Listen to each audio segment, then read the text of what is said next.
What's up, everybody? I've just completed my leadership class with KSOM, and I am making a presentation about one of the things I learned coming from Lesson 13, which is based on Facing Issues by Global University. It was an article from a textbook that I read, and I'd like to present this information to you.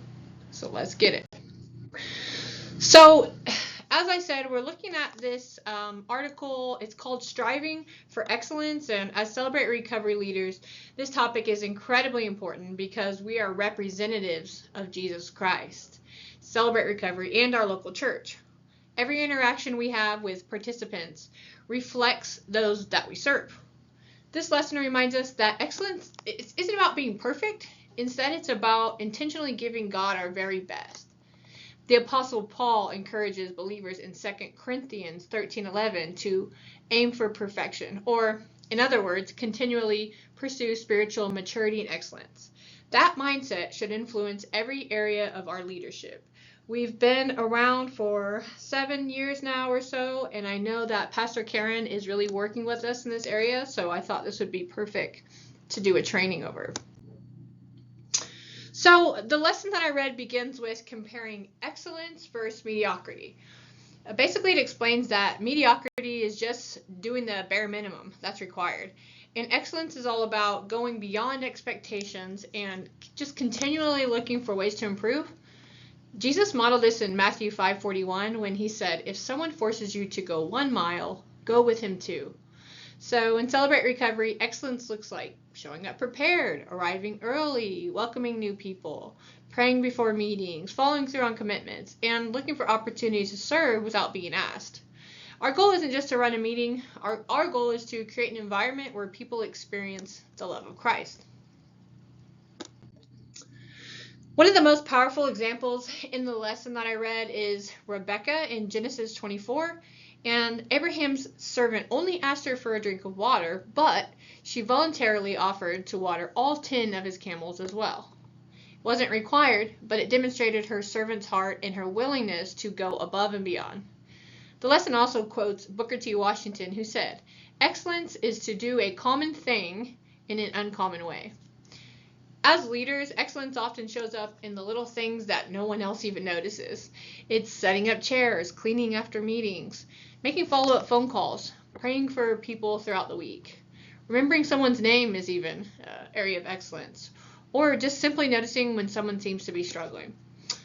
What you need to understand is that those small acts communicate love, and over time, they build a culture of excellence, which is what we're going for. The next section teaches us that excellence and integrity go hand in hand. The word integrity means being whole or complete because integer is the root word. It's about living consistently, doing the right thing even when no one else is watching. I know you guys have heard that saying. And it encourages leaders to regularly examine themselves by asking questions. This could be seen as like the step 4 inventory or step 10 inventory. Have I been honest? Am I honoring my commitments? Have I spent time with God? Am I living above reproach? And for us in Celebrate Recovery, integrity means also protecting confidentiality, maintaining healthy boundaries, treating people with dignity and respect, being dependable, and living out the recovery principles ourselves, because we are role models. People may not remember every lesson we teach, but they will remember whether our lives matched our words. It also reminded me that excellence doesn't happen by accident. It happens intentionally, and I try from time to time to put things in our chat to help develop you all. And it's really also just the responsibility of each person to be pursuing these.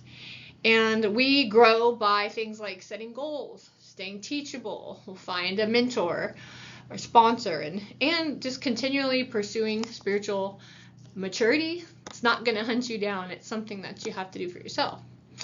The author uses Peter and Gideon as examples because both men initially struggled with fear and insecurity, but God saw who they could become rather than just who they were at that moment. And the same is true for us. As leaders, we should always be growing. We should ask ourselves, am I spending time with Jesus? Am I still teachable? Am I investing in others? Am I becoming more like Christ? Healthy leaders create healthy ministries.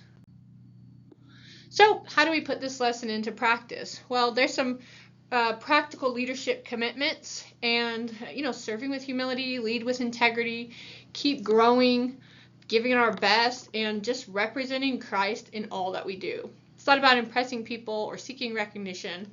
It's about honoring God through the way we serve his people. When every leader commits to excellence, it strengthens the entire Celebrate Recovery ministry. I know that God gave me his best, and I aim to give him my best. As we close, I'd like to leave you with this thought. Excellence is not perfection. It's a daily decision to faithfully give God our very best. Every Thursday night, every conversation, every prayer, every phone call is an opportunity to reflect Christ. As leaders, we have the privilege of helping people encounter hope, healing, and freedom through Jesus Christ. Let's commit ourselves to serving with excellence in everything we do. I'll leave you with Colossians 3:23. Whatever you do, work at it with all your heart as working for the Lord, not for human masters. Thank you again for your commitment to serving faithfully and for striving for excellence in the ministry God has entrusted to us.